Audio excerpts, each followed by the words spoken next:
This guy, I won't use his name because it's probably fictional, moves like he's military trained. Smooth, fast, zero adrenaline shake, clinical aim and execution.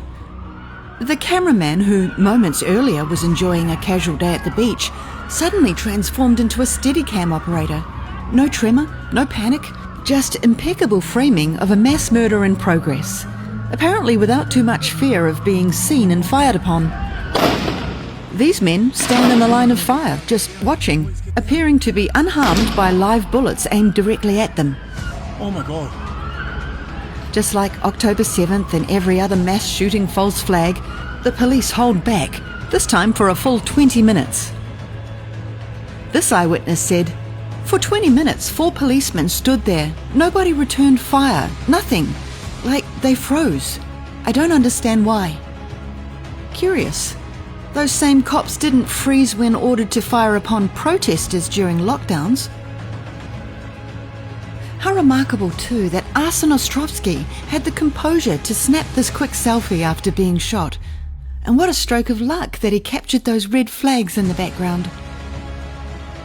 And in another stroke of luck that would be better described as a miracle, he, just like the holy Trump himself, was grazed by a bullet on his head. But rather than being whisked off in an ambulance, he was right there, standing strong, reciting his magical tale to the waiting media. Arsen, like many poor persecuted Zionist fake Jews, has a habit of narrowly escaping the nasty Muslims, as you can see in these photos.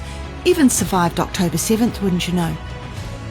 And as his terrible luck would have it, he only shifted to Australia 10 days ago to join the fight against anti-Semitism. What timing! Reminds me of the crisis actor Irina Zazutska from The Bus. She was a bit more unlucky than Arsen though. She wasn't just targeted multiple times, she was killed multiple times, previously in Ukraine. Terribly unfortunate. And yet another coincidence, it was only 2 days ago that John Howard called for tighter gun laws in Australia, citing Port Arthur. This shooter was licensed, he held 6 firearms, just like Tarrant. Probably another coincidence, but smell that? There's a definite whiff of disarmament in the air. And another amazing coincidence, I can't keep up. One of the shooters' names suddenly spiked in Israeli Google searches a few days ago. It's from killing innocent Jews.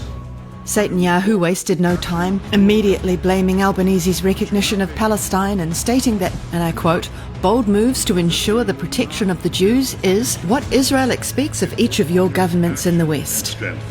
That's what Israel expects of each of your governments in the West and elsewhere. Albanese will of course obey, and New Zealand will follow. I said months ago Albanese was never sincerely on the right side regarding Gaza. I called him a stooge and said he's about to be used for a purpose. Media is celebrating the brave hero who disarmed one of the gunmen, but they seem to have forgotten to mention that he's an immigrant and a Muslim. Don't think that bit was supposed to happen. Bit of a glitch in the plan, that. Meanwhile, the Western media is silent that Gaza continues to bleed daily at the hands of the persecuted that Australia is about to disarm themselves to protect. Palestinians survived Trump's bombs only to now face starvation and freezing cold on a daily basis thanks to Israel's blockade, which has not been lifted like Trump told us it would be. 14 Palestinians have died of cold in the last 24 hours alone. 3 were children. 3,000 tents were destroyed in that same 24 hours, which means more exposure, more suffering and more death. Western media? Not interested. Any time that innocent people die, it's a tragedy. We'll never become as immoral as the IDF, and we'll never celebrate that death, but we also won't be gaslit into not speaking the truth. Bondi is another false flag to disarm the people, push anti-Muslim hatred, crush criticism of Israel, increase totalitarian enforcements, and install a one-world religion. Don't fall for it.